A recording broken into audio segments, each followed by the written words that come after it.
Hey, salut, c'est Goudrel. Je suis à Saint-Valérien de Milton. Je suis venu regarder, là, si tu veux, et jaser avec la sériculteur par rapport à son évaporateur, là.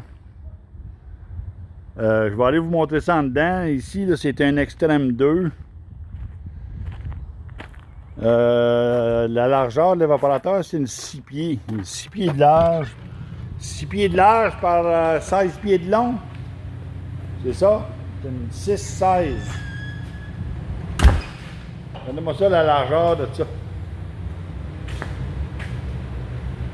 Ben, regardez, je vais vous montrer aussi là, la couleur de la souche. Je pense qu'elle a jauni pas mal. Je vais juste vous expliquer un peu, là. L'évaporateur marche quand même bien. Sauf qu'il y a de la place à l'amélioration, là. Où est-ce qu'il y a de la place à l'amélioration? Regardez, je vais vous expliquer, là. Lui, ici, là, il est obligé de rouler ça avec 2 pouces par-dessus les plis. Puis, dans la grande panne plat, ben, il doit rouler ça à 3 pouces en avant. Pourquoi est-ce qu'il roule avec autant d'eau? Ben, c'est parce qu'il n'y a pas le choix. Quand que le couleur automatique, ici, là, il rouvre, là, ben, je dois te dire là, que ça, là, ça prend du temps, il y a un laps de temps. Fait qu'il doit devenir poussé ici, là, dans sa boîte à flotte, là, pour venir à bout de fournir, là. S'il y a rien qu'un pouce et demi d'eau, là, dans la panne plat, là, ben là, il y aurait un gros risque de brûler à quelque part. Il y a quelque chose qui arriverait, là.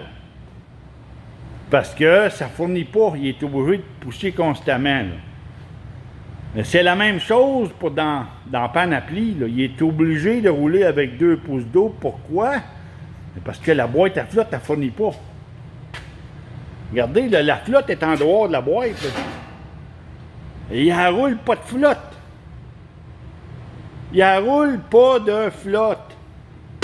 C'est juste pour vous montrer comment est-ce que ça évapore, cette affaire-là. Ça marche bien, là, tu sais, au niveau de l'évaporation.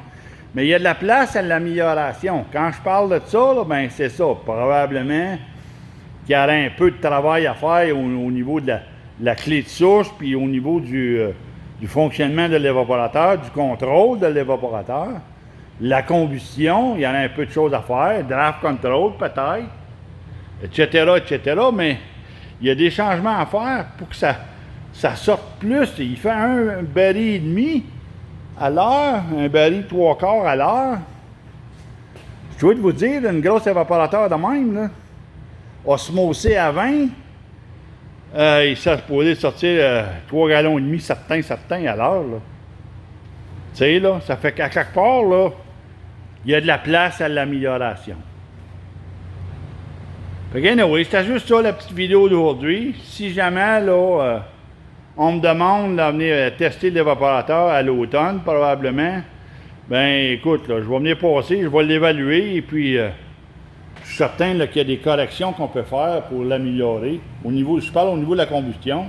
Puis ensuite de ça, là, ben, au niveau du fonctionnement, là, ben, il y a de quoi faire certain. Là. Fait que je pense que le représentant de LS Bilodeau de la région, Sébastien, il va être capable d'en faire un bout, là.